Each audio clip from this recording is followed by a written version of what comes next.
Quality FS ba ang hanap mo mga utol brad and sis? Dito ko na umorder sa Triskelion merch, siguradong hindi ka magsisisi. Yo mga tol brad and sis, ito yung araw na nanggaling ako sa anibersaryo ng TCQC. Papauwi na kami ni Tol Gary na tawagin ako ni brother para mamili daw ng mga FS sa kanilang itinitinda. Wow. Syempre hindi tayo tatanggi dyan, blessing yan kaya tamang pili lang ako ng mga FS. Ayan kitang-kita nyo, napakaganda ng FS na to. Nagulat ako sa sinabi ni brother na 3 FS daw ang piliin ko, kaya tamang pili na naman tayo ng napakagandang FS na to. Grabe yung sayang nararamdaman ko ng mga oras na yan. Tapos ito na nga ang aking napili, ang white FS na ito, premium Nilnuser, napakaganda, simpleng-simple pero napakapogi.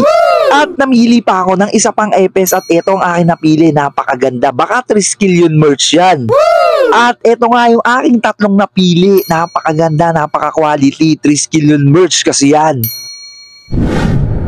Basta usapang FS, highly recommended, Triskelion merch, grabe napaka-quality ng mga FS nila.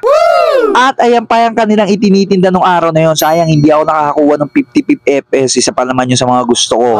Napakadaming designs na pwede mong pagpilian sa Triskelion merch mga tol. Follow nyo na yung kanilang page Triskelion merch para maka-order na rin kayo ng quality na FS. Meron nga din pala silang mga tindang bag nung araw na yan. Ayan ang gaganda. Mas nagulat ako nung araw na yun nung sinabi sa akin ni brother na siya pala ang Govgen na kanilang probinsya. Wow. Isang malaking karangalan po sa akin Govgen, nakakamayan kayo. Muli maraming salamat po Triskelion merch at kay brother Exhibit na nakausap ko rin ng araw na yan through call. Maraming salamat po sa inyo. Salute.